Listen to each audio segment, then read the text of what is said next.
How do we enable organizational systems to appreciate the fact that human beings are going through this adjustment and work with people to bring about a desired change instead of doing it at them or to them or on top of them, or, how do we engage with people to go through change?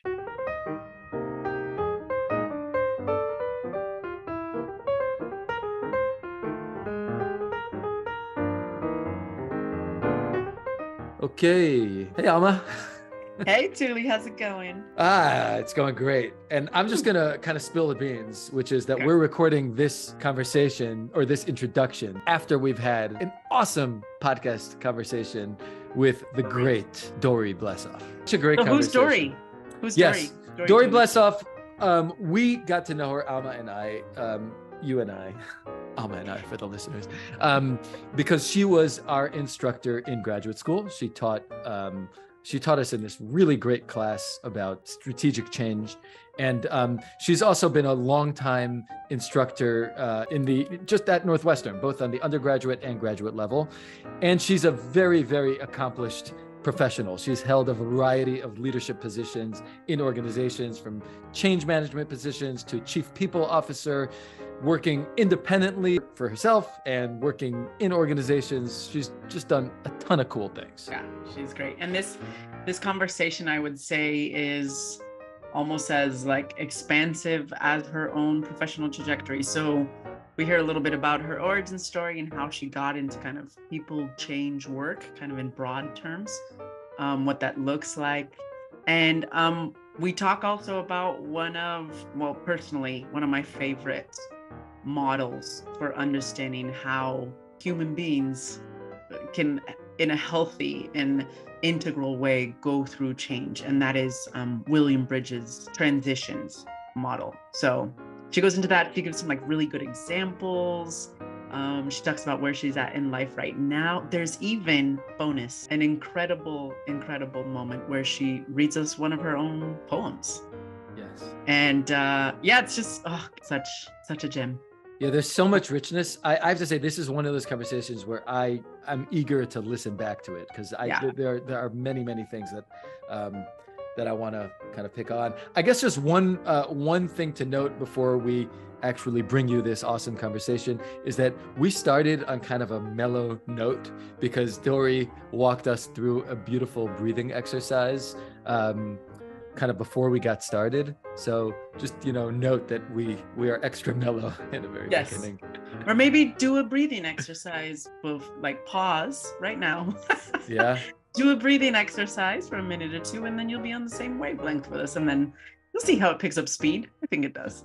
What a great idea. All right. So now here is our conversation with Dorie Blesoff.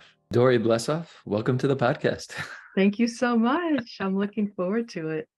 So I'm wondering if you can just talk to us a little bit about your background and how you got to teaching at Northwestern University. Sure. I'll preface this by saying I noticed many of your guests start with when they were in college. For me, because I just turned 70 this year, that was 50 years ago. And if I started then and continued, it would be a very long podcast. And I can't guarantee I would tell enough examples and stories for everyone to be interested in continuing to listen. So I'll answer your question, Tuli, and then I'll just kind of skip on the skipping stone level of the river of my career. I thought you were going to say, Dorie, I thought when you prefaced it, and you're like, they usually start at college, and I thought you were going to say, so I'm going to start around 5 years old. And I was like, go further back. Well, actually, I have been on somewhat of an ancestral recovery phase of my life right now. So actually I could start much farther back than that, which we can talk about if you're interested. But cool. I have been trying to reroot myself in the kind of the sociology and the roots of my ancestors, why they left Europe, why they came to the United States, what happened when they got here, what harm they caused, what harm they endured, who can I look to for role models, what values are a through line, what values am I completely rejecting. There's a lot of sorting through of the ancestry, but I was any kind of takeaways so far that come to mind? All right. Now, this is something I noticed in your other podcasts. Before people could answer one question, you pepper them with another. That will just Tuli? No. never. I know. Tuli's like curious He's on the top king. of curious on top of You know, curious. yeah. It reminds me. You know what they say. A Jewish answer is another question. Is another Right, question. right, so. And I appreciate that very much. As Fair well enough. as Fair like- enough. Okay. Keep us on But you can track here. answer the first one if you want. It's fine. What was the first one again? Your life story. Oh yeah. Oh, my life Tell us about story. your background. Yeah. Tell us about your I think that the way that you framed it though was how did I end up teaching Mhm. Yeah, at yeah. Northwestern? That's true. Yeah. So my career, so I do have to start a little bit. I can start in college. I just was, it's just, anyway, my college focus was on a double major of comparative religions and political science. Ooh. Now I attended 3 different institutions because in my early 20s, I was very discerning about the value systems of the institutions that I was part of. And I ended up graduating from a different place than I started for that reason. But the threads of comparative religions is sort of the one. I come from a faith-based history, family history in a Protestant United Methodist. I marry someone who's Jewish. We've raised our kids Jewish. That's an entire element of my life. Mm. Tuli and I have talked a little bit about that. But also, I am fascinated and drawn to all spiritual traditions because I think they capture the essence of a people. I'm not talking now about necessarily the institutional form, but the beliefs and the practices, the rituals. And I just am so intrigued with that.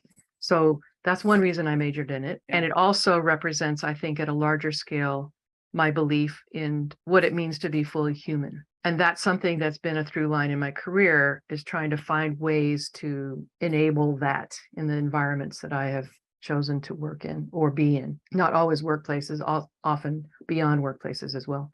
The second thing, the political science, is really the systems thinking. You know, when I look back on it, it's really like, who is in the room? What are their agendas? What are the power dynamics here? What's going to happen if we shift this and change this on this part, you know, and looking at history a little bit and sort of the unfolding of human organization from a political perspective. Yeah. So those really make sense. And then I didn't actually choose my career. I just worked to have a job. We started having kids. I've been with the same spouse for 43 years. And we've had 3 children who are now grown, and we have a grandchild. And I live in a multi-generational household with 3 generations. And so that's been a very rich dimension. That has helped to have that double major as well in both situations. Power dynamics. No. So career-wise, I really chose my career in my late 30s. What happened was one Saturday morning, I found myself at work in a hospital. I was an executive assistant to the president of the hospital. And he decided to do a culture change. And I found myself typing away. In the old days, we were, typing away. Maybe it was electronic by then, I think, because I wanted to do a thought paper on how what he was trying to do could be done better if we got engaged with the employees, if we listened to what our customers were saying patients were saying a little more, if we didn't just consider what doctors wanted, all of the things that I now teach, I put in this paper. And he said, "Why are you, my executive assistant, here on a Saturday writing this, and my VPs don't even get it? Like, what's going on with that?" And it made me realize that really my calling was to do something that I loved at work instead of having a job to have a job with good benefits so that I could support the family. Yeah. And do everything I cared about outside of work. Like that, what's wrong with that, right? It's picture. So I went back to school and got a master's in my late 30s. And during the course of that, I changed from healthcare to manufacturing to a really unique organization with a really beautiful culture. So I could learn about that. And the then assistant dean from Northwestern gave me a call to see if we'd take a practicum student on our team. And I said, sure. And in the course of that conversation, she discovered I was getting my master's and who I was studying.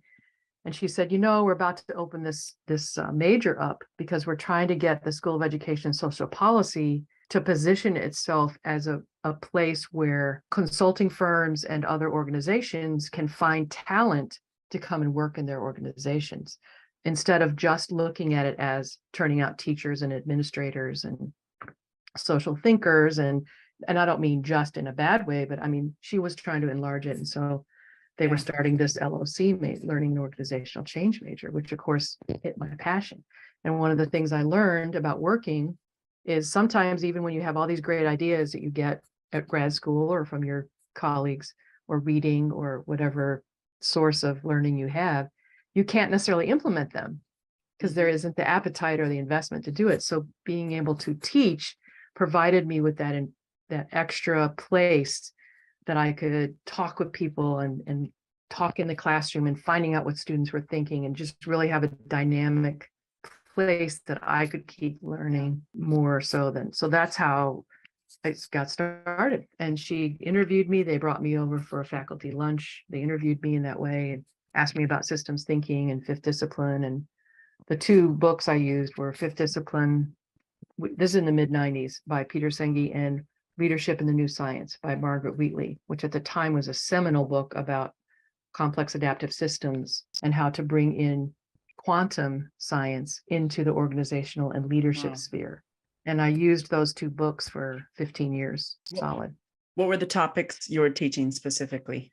The 5 disciplines were personal mastery, which is about closing the gap, being energized by the gap between your vision and current reality. Shared vision, which is not top down. It's to go around and find out what's in people's intrinsic to people about what their motivation is and why they're working somewhere. Team learning, which is about what you all are about, which is like making thinking explicit so that we can examine our own thinking and examine others' thinking and come up with ideas maybe no one's thought of yet. So team learning, systems thinking, mental models, which we talk a lot about in our program. And it means a lot to be able to talk about that, but just the unconsciousness that we bring to our thinking and how do we slow it down and learn why we made that generalization, or ask other people, how did you reach that conclusion? So we kind of walk down the ladder of inference, as we say.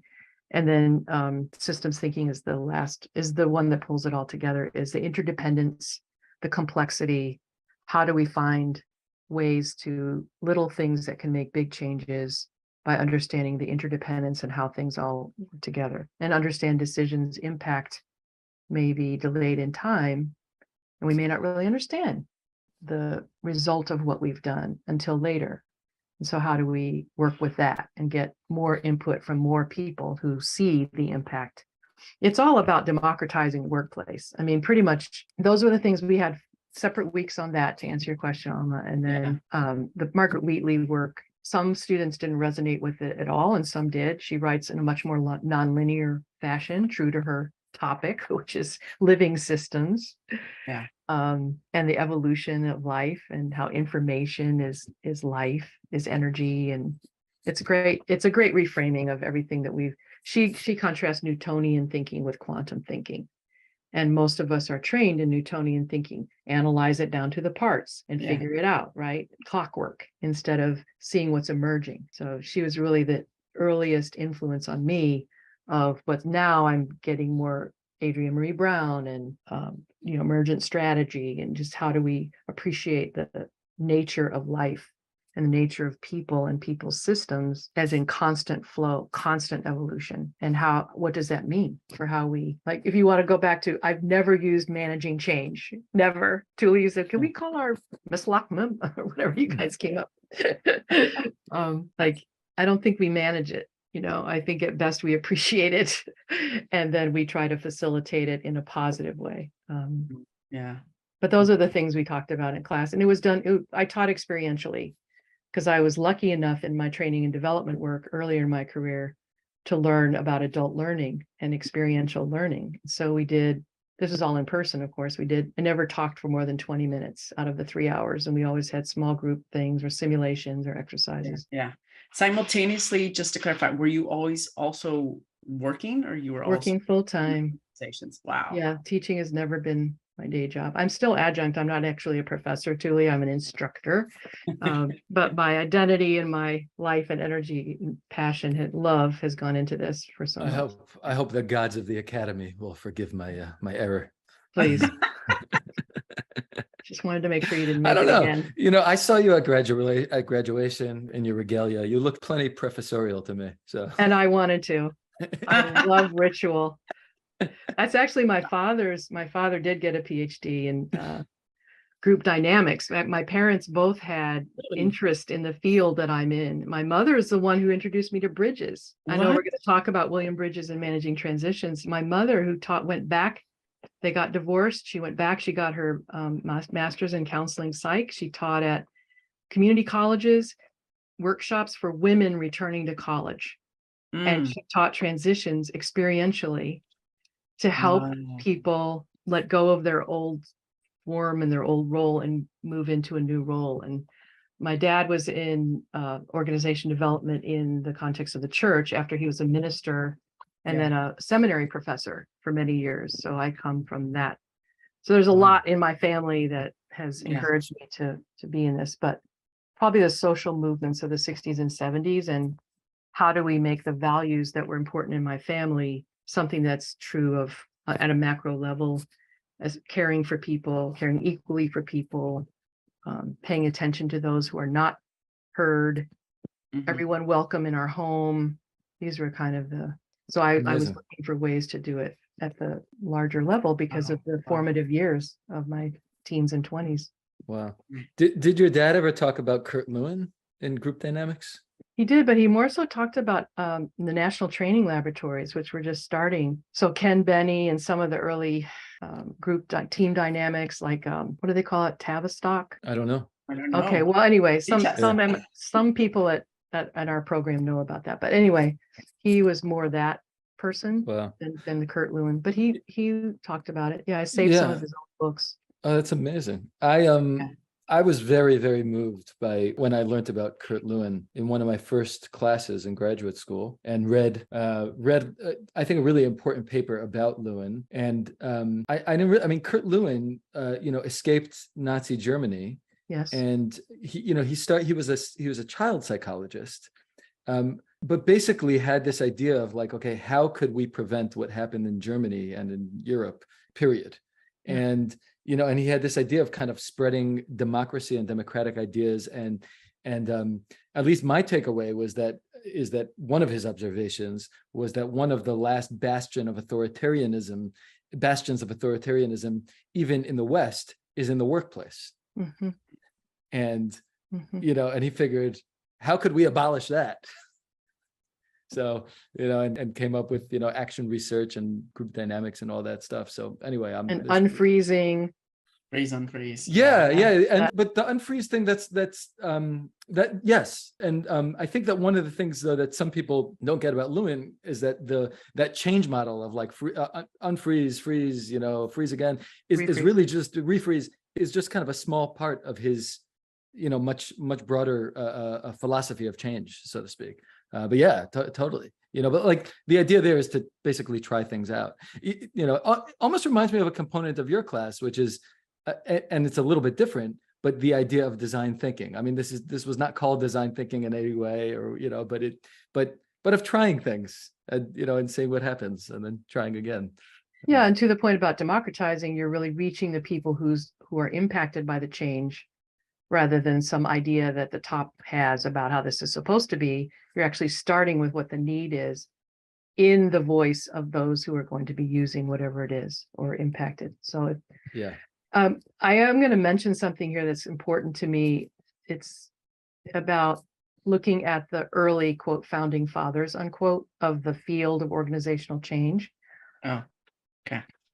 I think understanding the context that you bring up is very important, Tuli, and the intention of many of the early thinkers of European descent, who were intellectuals and academicians who wrote, and practitioners, some of them, either out of social psychology or I don't think industrial psychology was really a thing yet. Maybe it was. It probably was. It probably was because of the industrial part.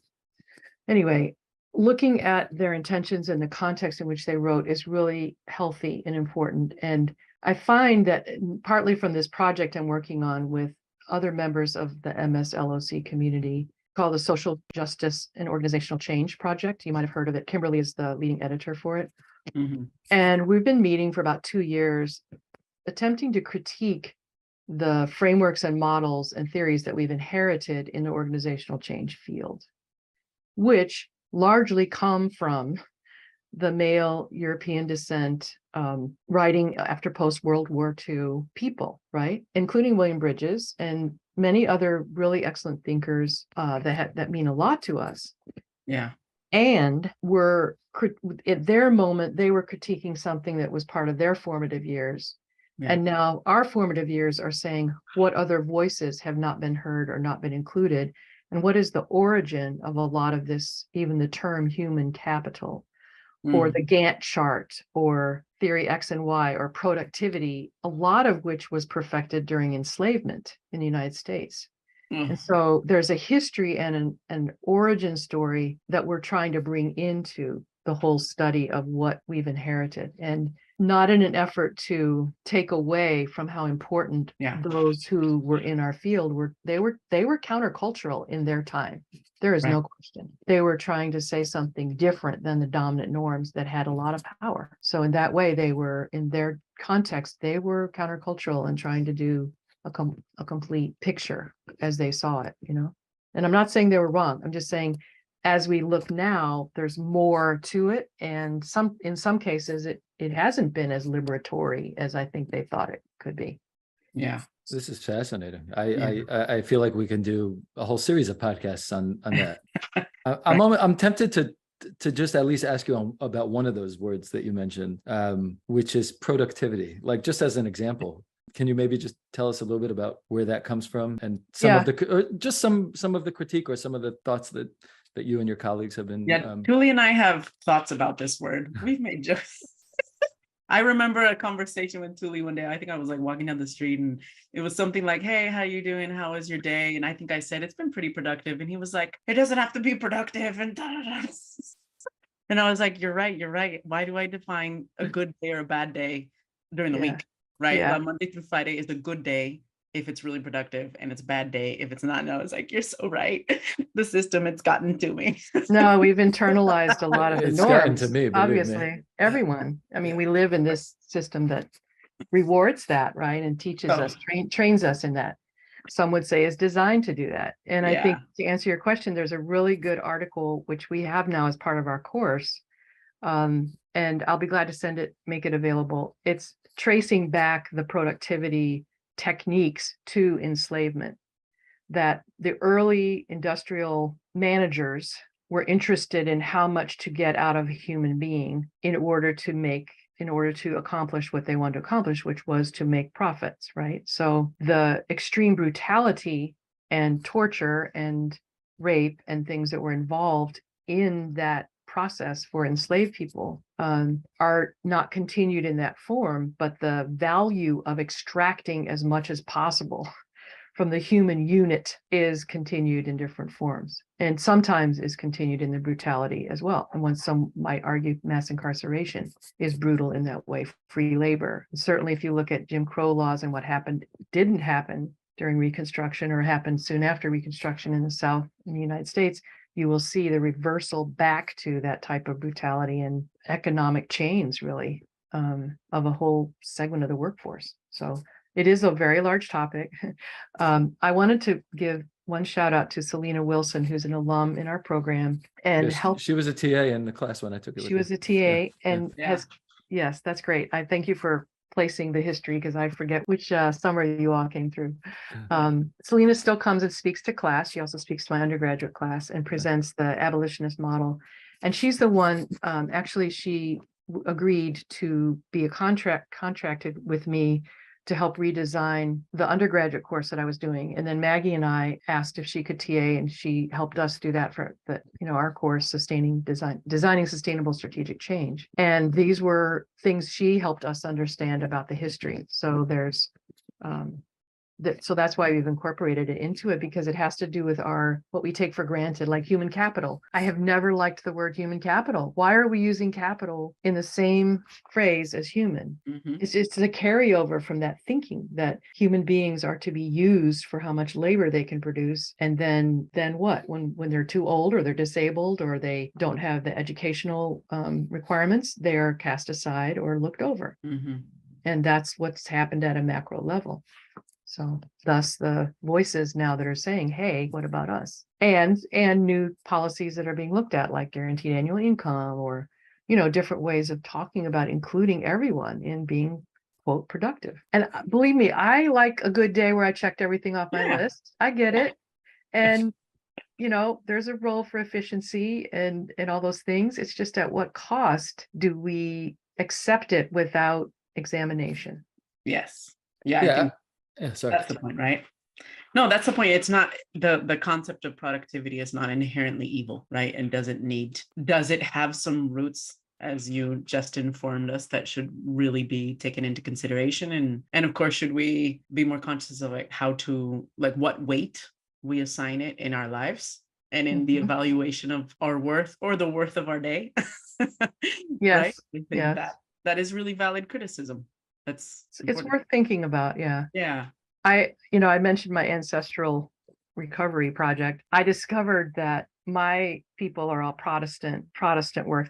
So that was part of the Reformation in Europe. Protestants protested against Catholicism. Individualism came into being because you could just relate to God one-on-one. You didn't need to go through the church, et cetera, et cetera. I will tell you, though, the level of joy, the level of suspicion about joy is so tied in with this thing. If you're not working hard to the point of suffering, you're probably not doing what you should be with your life. And if you're enjoying too much, you're probably sinning. And that is one of the deepest imbalances that I have discovered. Talk about internalized. Yeah. And Alma, I'm going to shout out to you, because you laugh so wholeheartedly. I love the way you laugh. You just put your whole body into it, and you do it often. And I think there's cultural differences. I think most other cultures that aren't trained with the seriousness and the stoicism and, suffering is good, it means you're working hard enough. Like, why? It does not have to be that way, but that is what we've inherited and internalized. Yes. Current dominant norm currently. Right. The modern day secular or secularized version of kind of that Protestant work ethic ethos is grind culture. Yes. Grind scale, all of, like, you still see it all over LinkedIn, Instagram, TikTok, all the productivity hacks, etc. They're still, as much as we want to say, and supposedly right now we're in I just heard it referred to as a well-being revolution within the kind of corporate world. And I'm like, really? What they're really saying is that Gen Z is sick of this bullshit and is questioning it. Whether they're doing it the best way or whatever is a totally different story. But they're questioning it, and they're not okay with it, and they're starting to demand things that, in corporate language, they just want to call well-being, so it can have a nice little category. Well-being. I agree. And I would add to that sometimes one understands the wellness thing as, how can we get people back to work? Yeah. Or to, go ahead, take a break, because it turns out you're more productive. It's like there's this, if one wanted to be suspicious, one could be about, I'm sure that there's well-intended, and it is like we took a moment of breathing before we started our talking today, because all of us are kind of scattered, and, there's a lot to be said for mindfulness, and absolutely, there's so many benefits. But I wouldn't call it a revolution by any means, in a way. Sure, it was like I don't know what I was reading, HBR, who knows? It was something. Yeah. Yeah, the trend of the fad of the day. Yeah, let's make it for real. Let's go deep. Yeah. The antidote, the nap minister, if anyone follows on social media, is the antidote. The nap ministry. Oh. Yeah, the nap ministry, and particularly aimed at Black folks, no, resting is resistance. Yes. That's a powerful concept. Yeah. And joy is resistance. Joy is resistance. And that's coming from the dominant culture that my ancestors are part of, and I am. Tuli, have you heard of that account? No. the Nap Ministry. I need to Everyone check that follow out. That's at great. the Nap Ministry. There's a book. There's a whole bunch of content. Trisha Hersey is the name of the Trisha Hersey. Trisha Hersey, and she does have a book out now. It's Amazing. fantastic. Yeah, I need to check that out. And also I was gonna like Selena Wilson is fantastic, and we should absolutely have Selena on this podcast. So we'll put that on the. She's someone who took everything she's learned, and now she's the executive director of the organization that she was part of, and great. it's really, really, really inspiring, powerful story, and she's just so generous with her perspective and her sharing, and it's been great. Every time I go to the Bay Area, I try to meet up with her, but it's great. She's an executive director, so yes, same. It will happen one day. All right, so then we better get on her calendar for quickly for next year. Yeah, sure. Yeah, hey, we'll do our best. So I wanted to kind of ask you a question I don't think we're changing the topic at all, but we're talking about a lot of really important ideas, and it reminds me of one thing that, or maybe the main thing that your class was about, which is change. And, I guess I'll ask the question in this way, in our class, we talked about organizational change, but we also talked about personal change. And, like one of the assignments in your class, Dorie, is that we had to keep like a change journal where, we choose something to change. And then basically, Dorie, you would read it every week and provide feedback, sometimes even via videos, which were great. Which is, by the way, for any like educators or teachers out there, it's such a wonderful tool. Like, you're sitting there marking papers and whatever. If there's any point where you could just shoot a quick 1-2 minute video, whatever it is, and give some feedback. Whatever. 1 minute. It's such a nice thing. As a learner, that was really, really helpful. But I guess my question is, like, can people actually change, and what does it take? Yeah. Yes. Short answer, yes. Yay. There's hope. Yay. And from a living systems point of view, we're always changing, actually. Just we may not be aware, or it may not be intentional, but we're always responding to our environment. Hopefully, the more aware we are, we're checking in with how the choices we're making align with what we care about creating in the world. What impact are we having on other people? So yes, people can change. Yes, people are changing all the time. I think the heart of your question, though, is can people change substantially or like fundamentally? And to me, that question goes to mental models and belief systems, and that's closely akin to values. And, Tuli's talking about this assignment. So I have done this for many years. And I mean, it runs the gamut from like, I want to floss every night to I want to change by not using my phone when I come home for 3 hours until my kids go to bed, which was a very hard one, by the way. That person enlisted the help of their kids, and it became a lot easier. Because the kids would start regulating, like, oh, don't give me that phone. It was great. To the more fundamental ones, which I'm seeing a lot more of in the last several years, I want to know how to take care of my body and my being. And I want to like disrupt the ecosystem of not enough sleep, not enough exercise, not enough nature, not eating healthy, not being mindful, and try to achieve, a new way of being. I mean, that's the gamut. Okay, so we're talking like flossing to like transformation. And what I would say is those who pick a behavioral change can generally do that in 10 weeks. And I often will encourage the students who have like profound change on their mind to bring it back to something small that may make a difference, like pick meditating every morning for 5 minutes, just as a starter, and see how that goes. And then maybe add a healthy meal and see where it goes. And then maybe add a walk with a friend and see how that goes. So you build on your successes as you go, which is analogous to, I think, an organizational change that's incremental, that, because we're not just talking about the class itself that Maggie Lewis and I teach is designing sustainable strategic change. So we're not just talking about change for change's sake or the appearance of change. We're talking about how do we get underneath to what's driving the current practice or the current behavior. And if we're going to change what's driving it, that will lead us more into the beliefs, mental models, and really examining our unconscious habits. In some cases, unconscious biases, unconscious expectations, unconscious assumptions.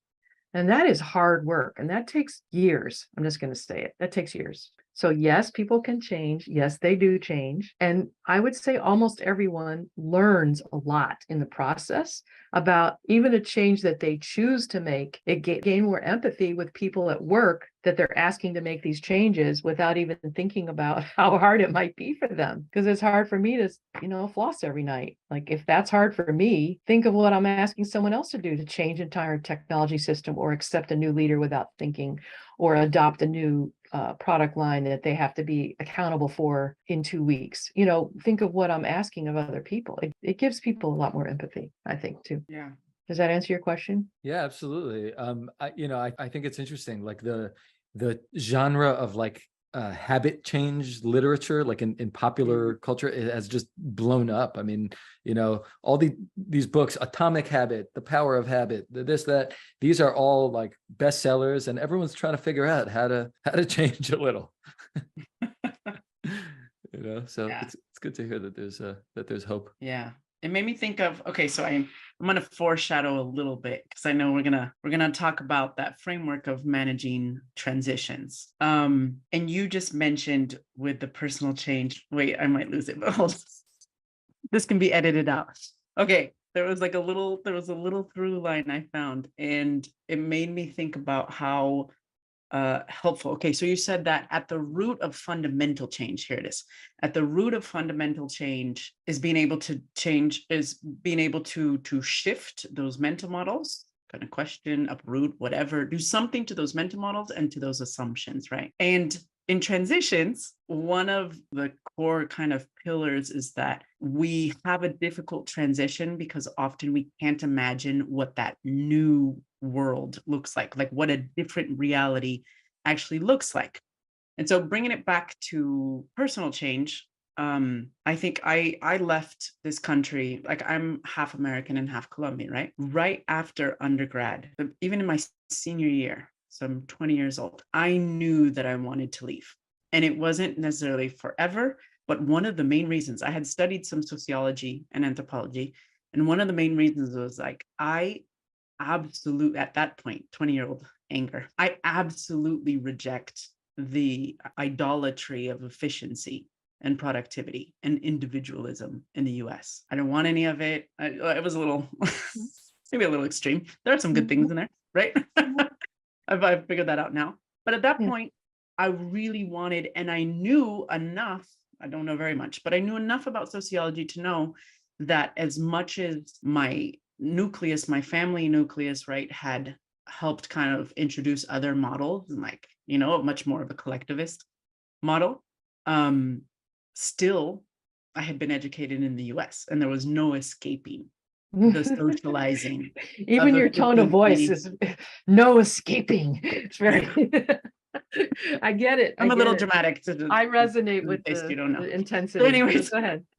So I moved to Colombia for family reasons, to be with my family, for personal identity issues. And the other one was this third one that I don't talk about often, but it was really, I don't know if I had the words, but I wanted to undo the socialization of so many American values that I just could not stand for. Okay. At that point in my life. And so I ended up staying in Colombia for 13 years. I don't know if I completely wiped the slate clean, but, or maybe I just reevaluated. But my point is going back to transitions and the change, the desired future state, or that desired, the change that we're going to that hasn't quite materialized. I think also in personal change, we're so sensitive to environment, right? We're so sensitive as human beings to the system in which we are existing and moving and breathing. And I found leaving the country and being completely, that's a particular country that has, especially if you're in certain parts where there's almost no outside influence or very little outside influence. Not no, but little. And that really helped to have a tangible example of what other mental models look like, what other assumptions, what do collectivist values look like in day-to-day interaction?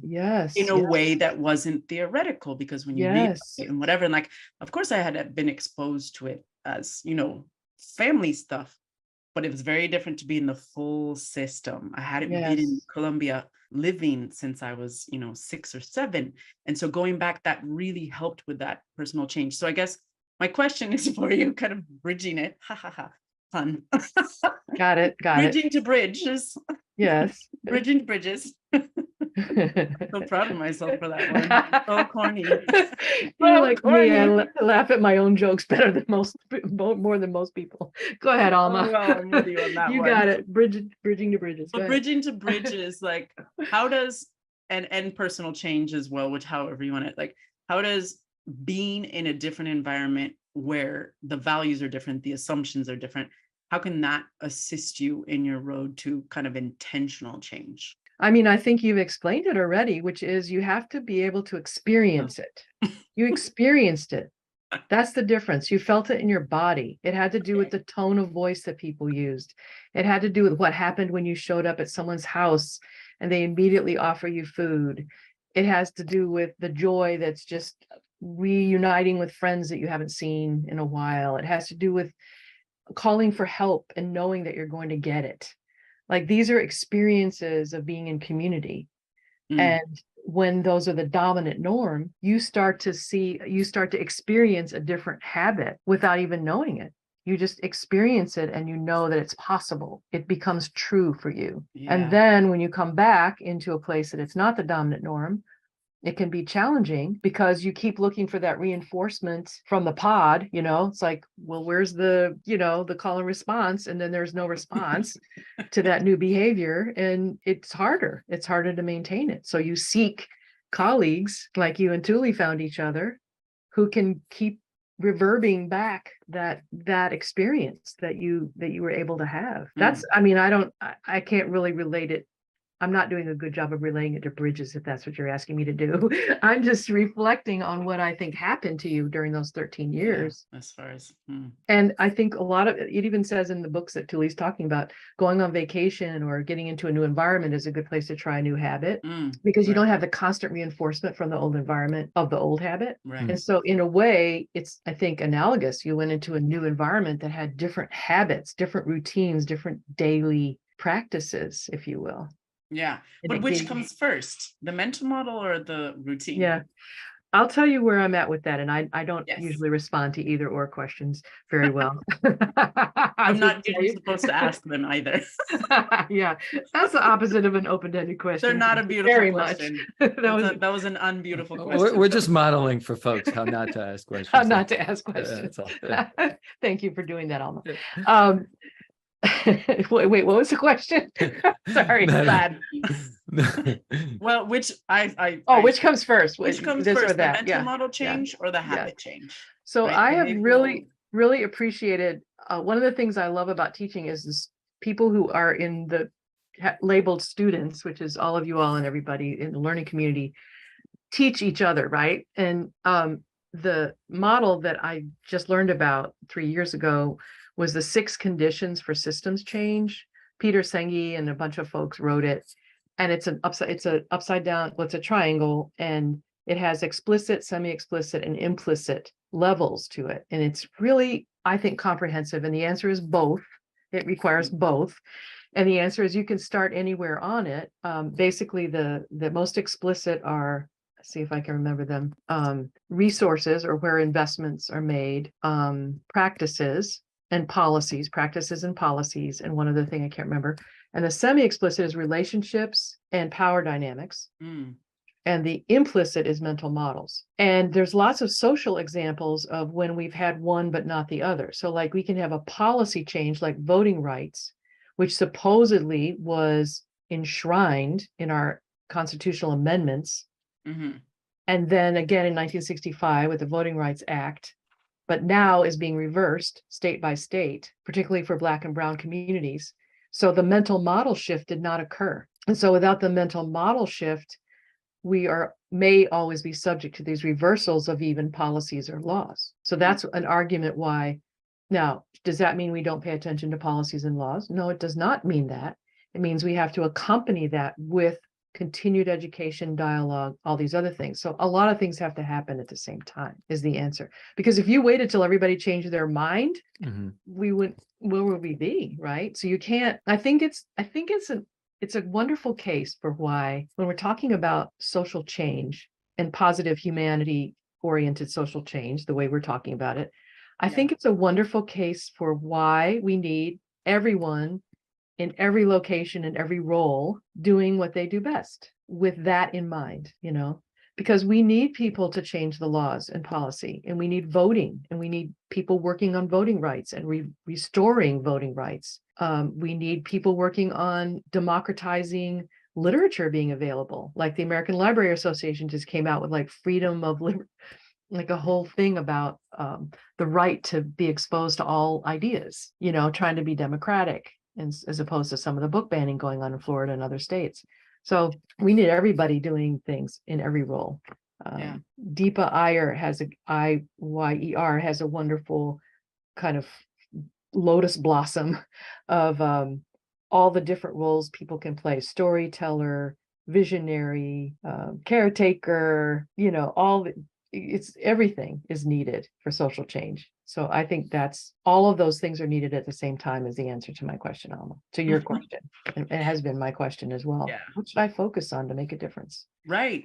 Yeah. Actually, in this type of work, it has deep implications, right? Where do I focus? But I really like that model. So it went explicit, semi-explicit, and then implicit.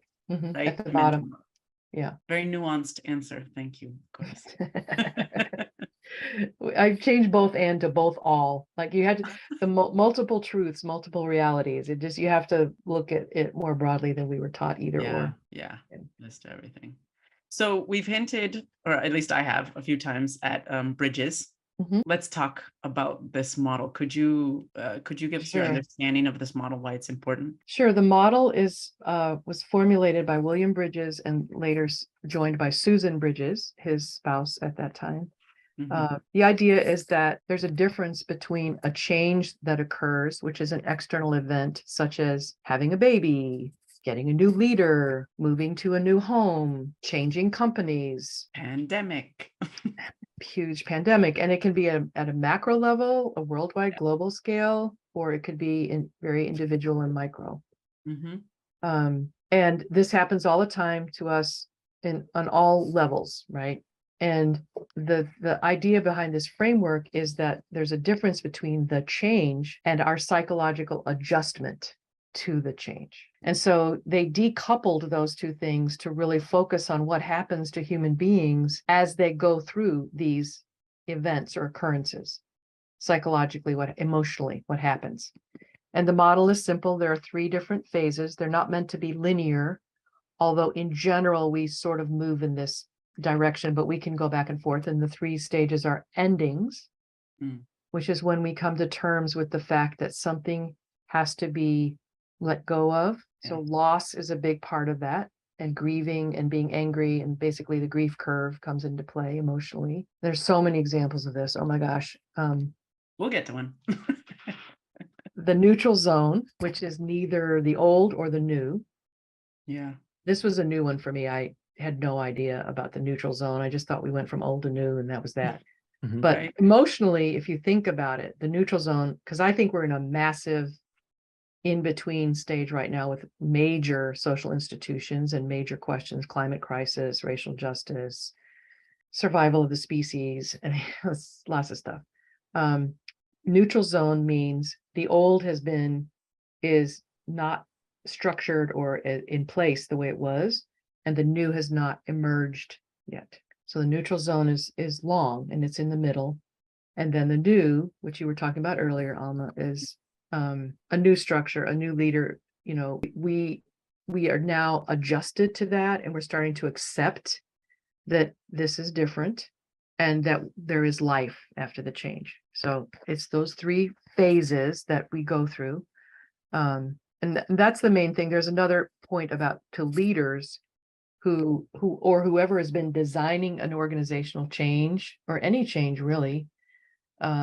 It could be parents deciding to adopt a child and getting used to what that's going to mean, but not telling the current child or children that that's going to happen until the last minute, and then being kind of taken aback that the kids have such a reaction when you've, as the parents, had a chance to be processing all that it means from probably months or years, right? So in an organizational setting, leaders have a great idea. They get everybody engaged behind the scenes. They don't tell anybody because it's not ready yet. And then they spring it on people, and then they're taken aback when people are like, wait a minute, that doesn't make sense. Or, which is why I don't like the term resistance, because actually it's just people having their valid response that if leaders were honest with themselves, they recognize they may have had that initially too. And so how do we enable organizational systems to appreciate the fact that human beings are going through this adjustment and work with people to bring about a desired change instead of doing it at them or to them or on top of them? Or, how do we engage with people to go through change? Yeah. That's what this leads to. And at least it does the way I use it. And I think most people. It reminds me, in a prior conversation, you said that you don't like the term change management. And I remember reading this book for the first time, I guess 2 summers ago. And one of the phrases that popped out, which is kind of a central idea, is like, change does not need to be managed. Transitions are what need to be managed.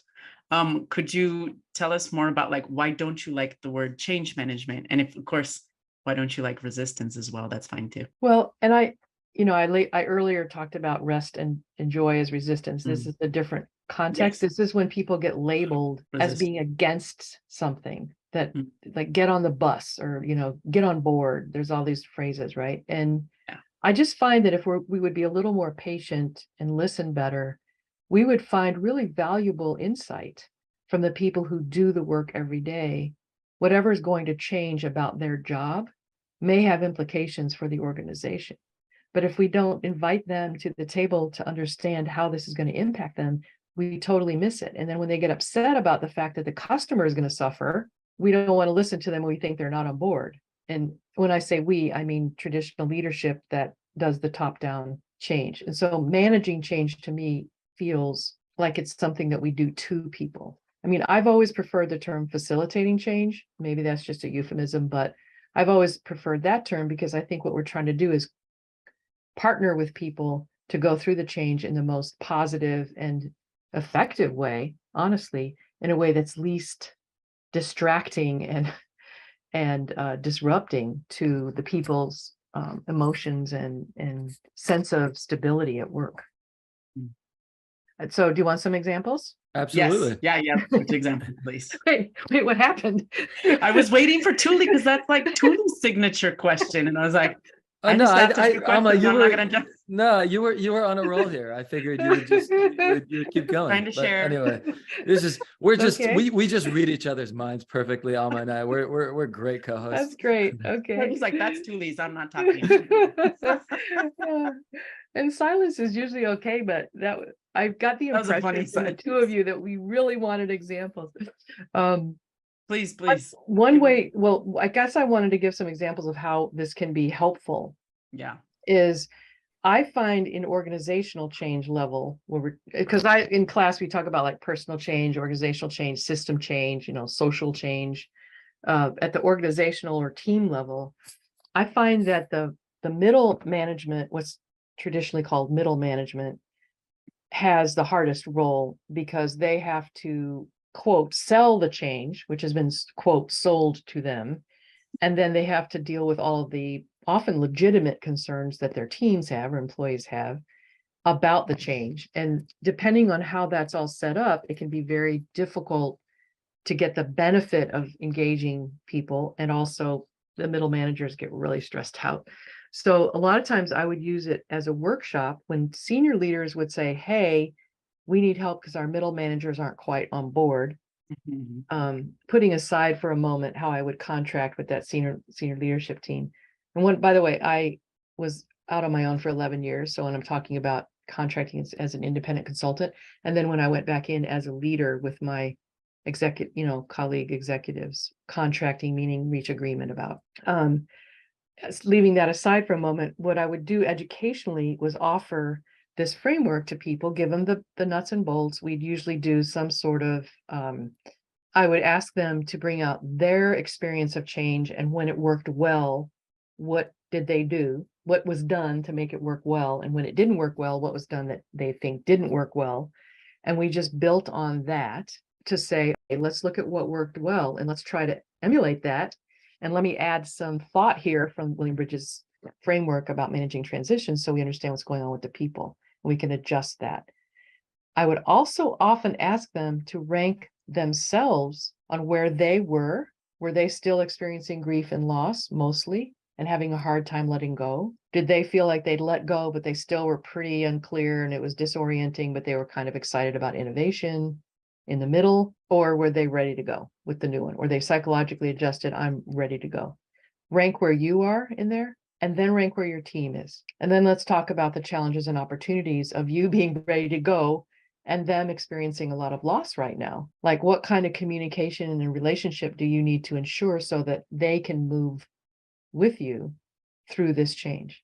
Or if they're basically handling it and accepting it, but you've got serious doubts, or you don't even want to talk to them about it because you've got serious doubts, what's your work then? Your work is you need to talk with your leaders about your concerns and your questions so that you can be honest when your team members ask you that question. And are there opportunities here to get your team members involved in addressing some of these open issues that senior leaders haven't had a chance to think about what it takes to operationalize it? So get them involved earlier so that you can have a better plan. So that's one way that it can be very useful. I have sat in meetings with many leaders at the senior level and middle level, and actually employees as well, going through this model and talking about it. And what seems to be the big aha for especially the senior leaders is the loss piece, is like grieving. And for many years when I taught this in class, and then I would do a lot of workshops and work with the leadership teams on it, I would spend time emphasizing about loss because, again, dominant norm wise, culturally speaking, there's very little acknowledgement of grief.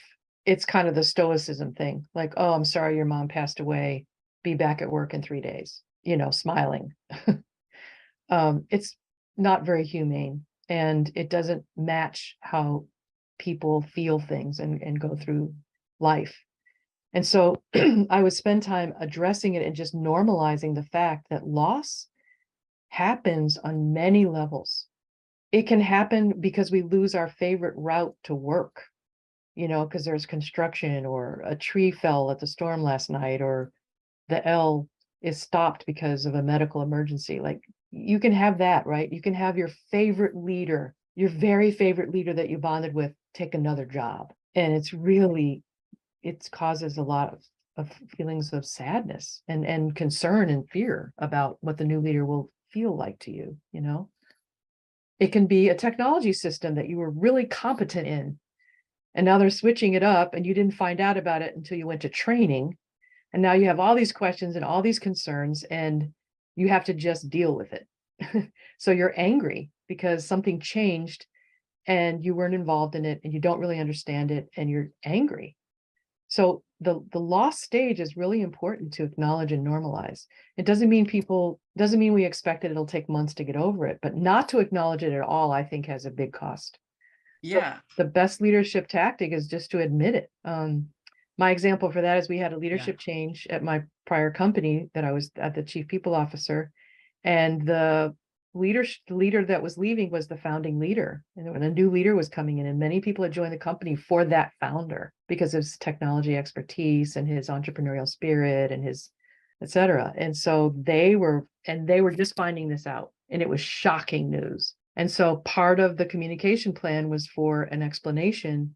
Some of you may be feeling shock, and that may follow with anger or grief, and that is a normal part of this process. Some of you may be feeling like, wonder what this means. Oh, I wonder if I'll get to try my new idea now. You might be kind of excited in the uncertainty, right? And some of you may be, okay, let's go. I know this new leader. I've worked with him on something else. I'm ready to go. And it's normal to be anywhere there. And then we staged consistent asking their questions. We did daily FAQ, frequently asked questions. We had department director leader meetings. We had team leader meetings with employees, so that there was just a couple weeks to air and get all your questions answered. And I thought that was a good use of it. Wow, that's a really great example. And you really, my next question was like, okay, but like, what are some ways that you can help?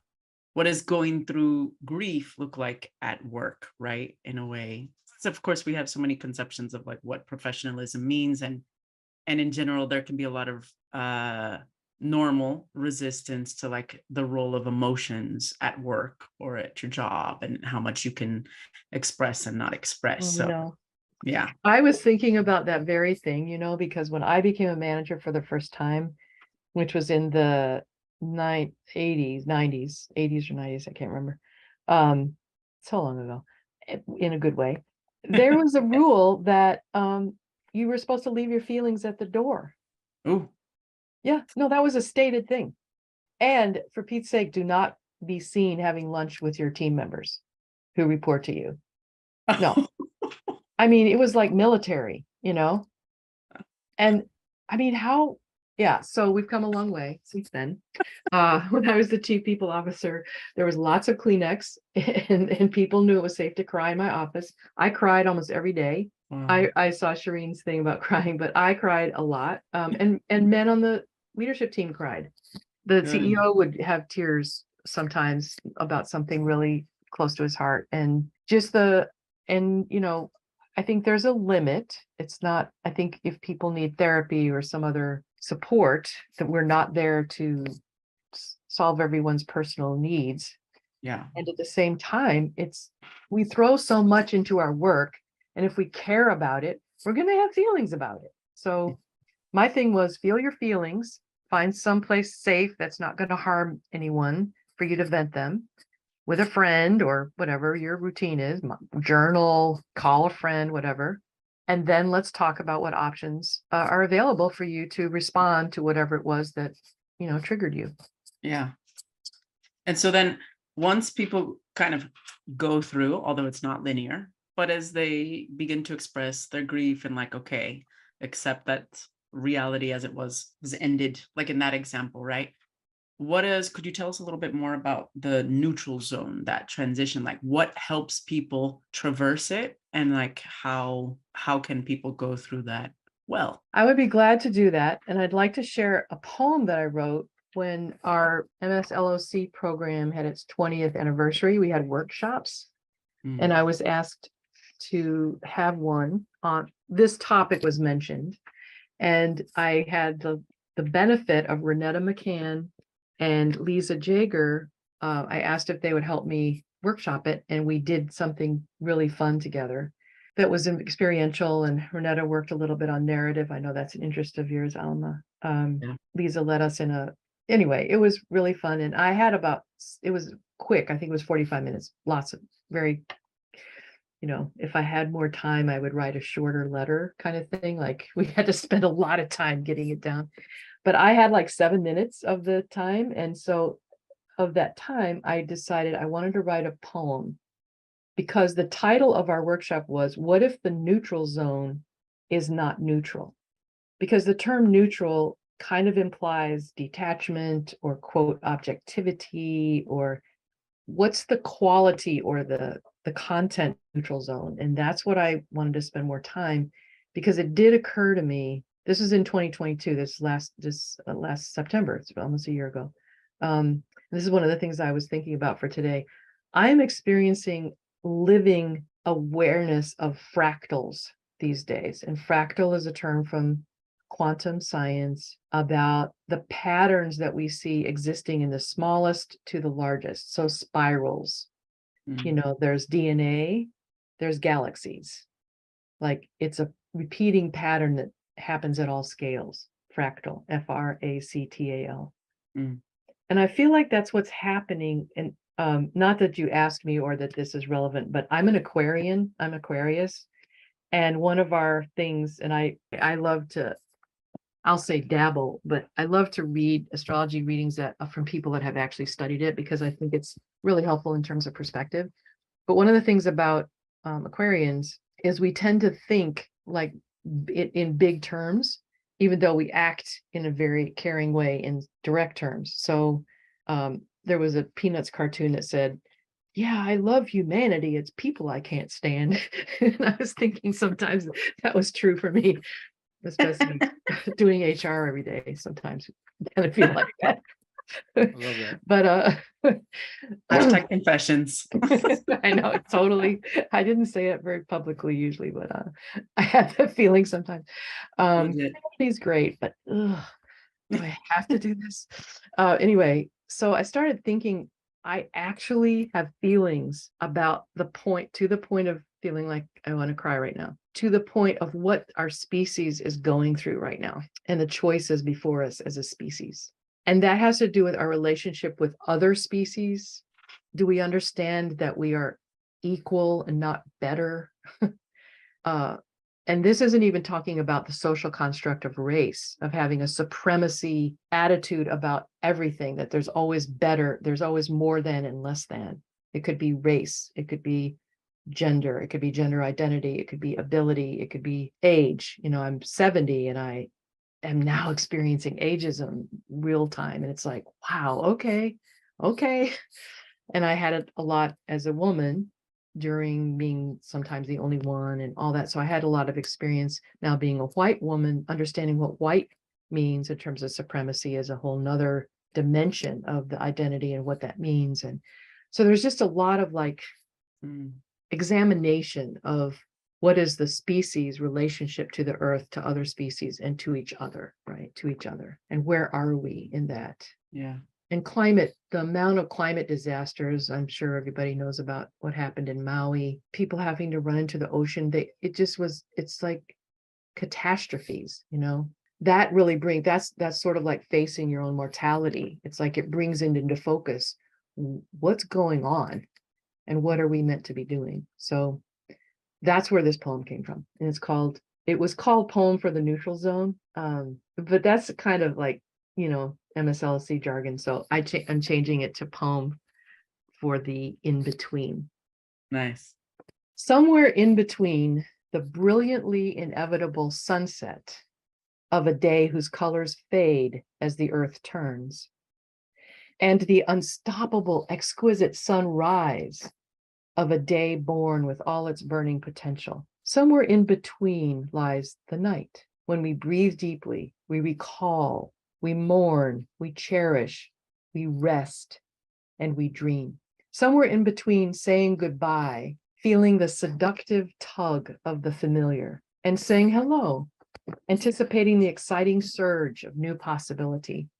Somewhere in between lies this moment, the here and the now, the only never changing and always changing reality, our sacred chance to be fully alive. All around us is the poignant dance of the deconstruct, decompose, decolonize, dismantle, and the reimagine, renew, rebuild, regenerate. And in the midst of the swirling creative chaos of this dying and this birthing, we hear a clarion call to remember who we are, why we're here, what we care to evoke into being with love. In that clarion call lies an invitation to discover new ways of understanding how we define ourselves and show up, how we nourish precious community, how we flourish by sharing power, how we perceive and believe what is possible.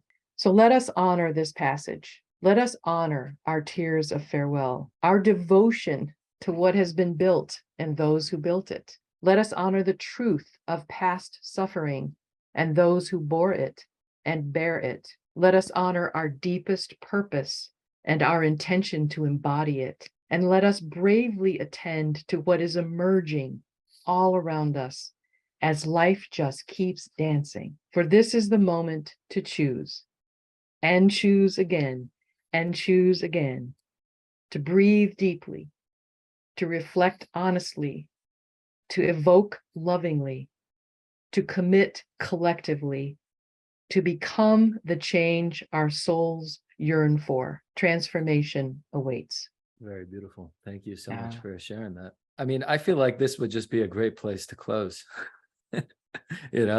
Just on that. Maybe just one or two more questions, Alma, right?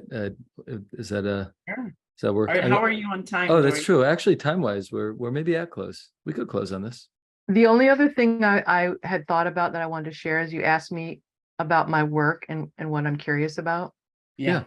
And Yeah. I do feel a little bit of, I would like to be able to represent my age group a little bit because it's different being Amazing. semi-retired. So And so so can I did a you lot of thinking about it, and that's why I want to share it. so Dorie, And you can cut other stuff too. I don't no, care. this is Yeah. great. This is great. I just want to ask the question. That's great. So that was such a beautiful poem, and Yeah. kind of as a final question, I'm wondering if you could tell us a little bit more about your current work and maybe about what you've been curious about lately. Well, the poem actually shares the kind of the deepest level about my current work. In the sense that I'm really taking time now that I have it because I'm semi-retired, and the semi part is I'm still teaching at Northwestern, one undergraduate course and one graduate course. And it's very meaningful to me, and I put a lot of time into it. And then I also coach about 4 people, and I consult if the project and the team feels like it would be a good fit. So I'm kind of on my own terms, I guess you could say. So that's why the semi-retired. But for a year, I did very little except teach. And I found that it took me a year to, I would call it recover, actually, from full-time work since I was 22. And the longest I had off was to have my 3rd kid. And I used all my vacation time in our tiny little 6-week parental leave so I could put 3 months together. And that wasn't time off.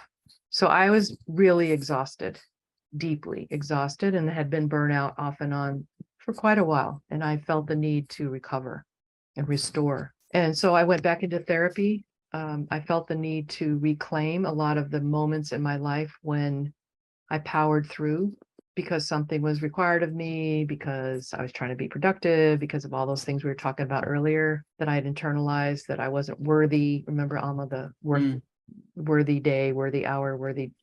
I wasn't worthy unless I did those things. Yeah. A lot of things that I just needed to unwind and you could say kind of deconstruct.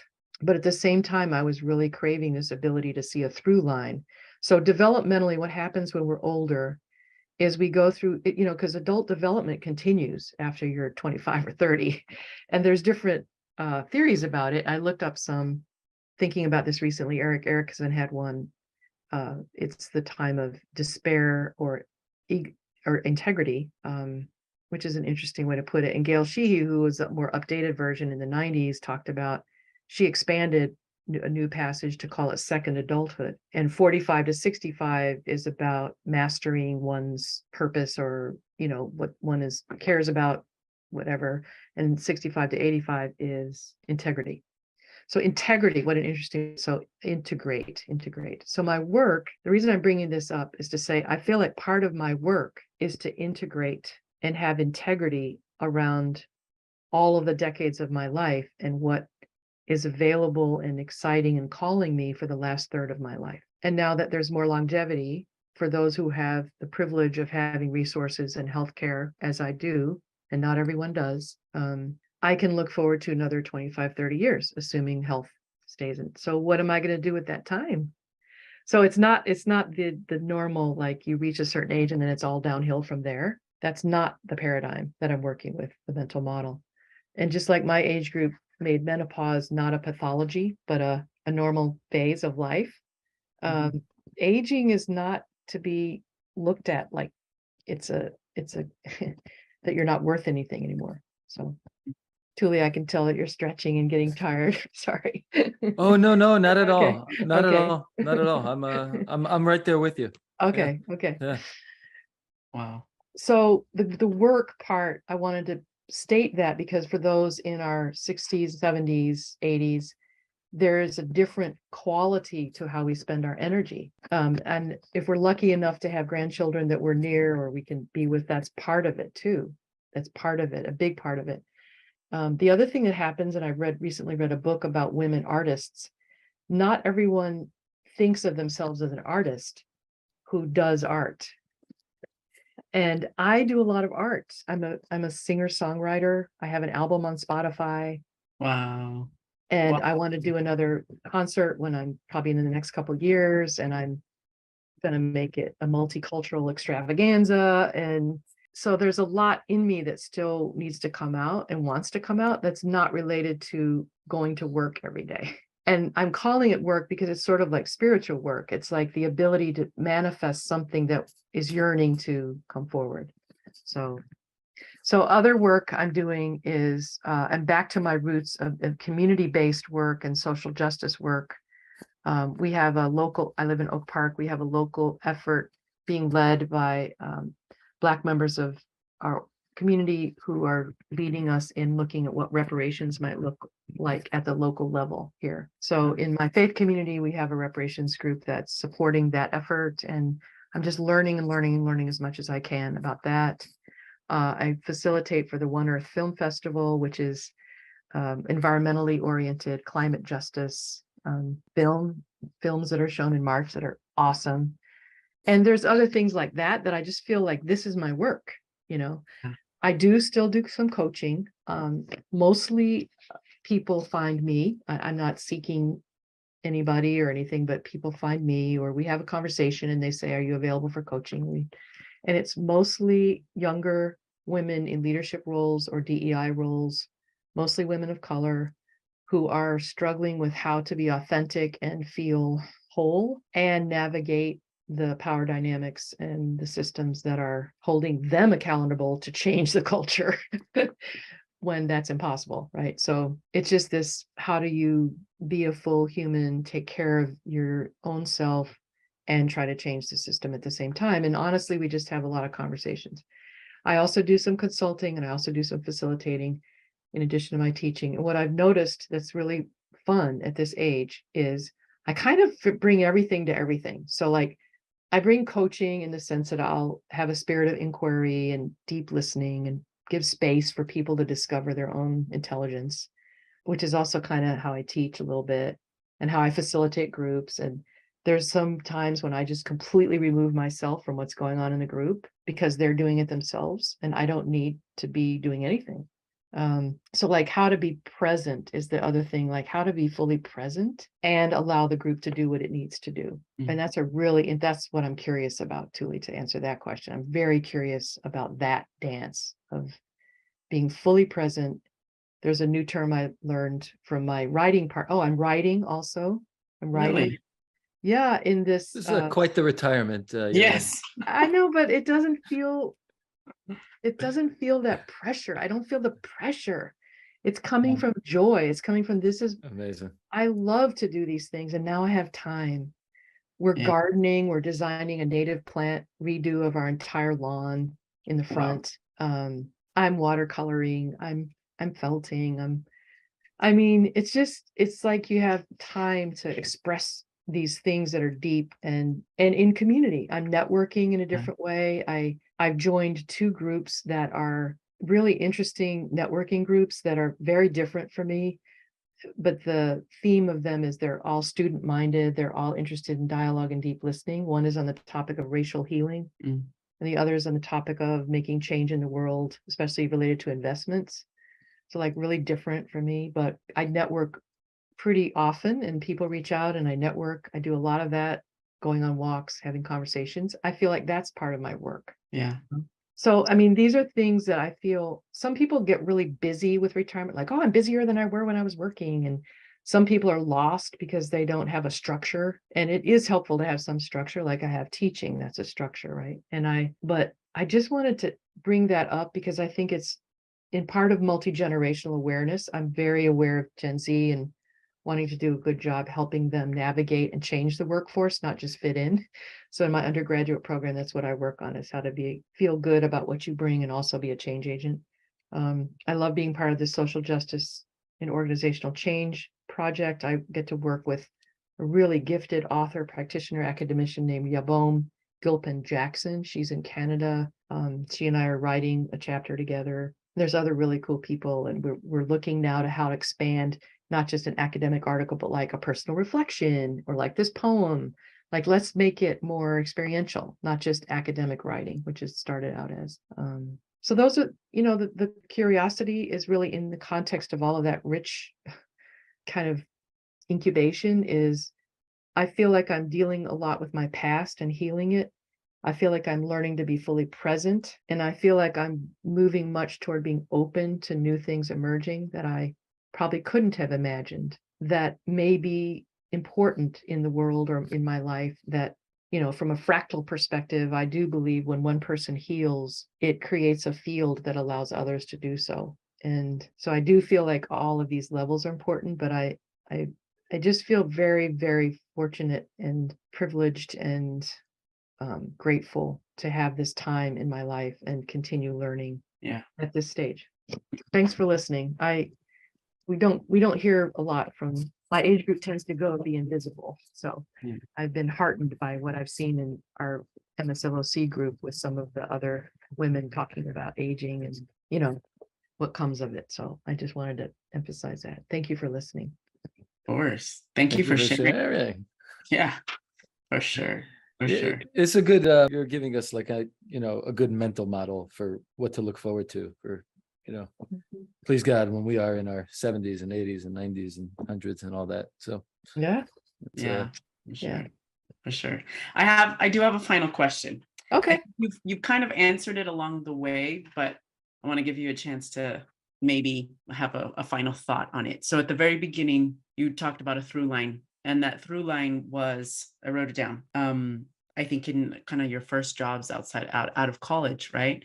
You started looking for this, like, what does it mean to be fully human? And how can we bring that into everything we do?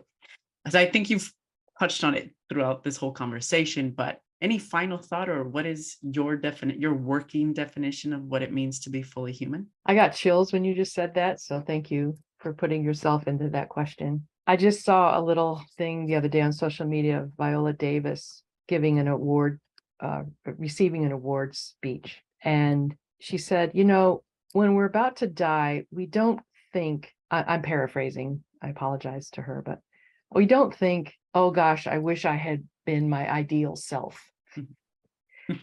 What we think about is, how was I able in my life to be more of myself and be who I uniquely am meant to be? And I think that's fully human, to be who we are meant to be.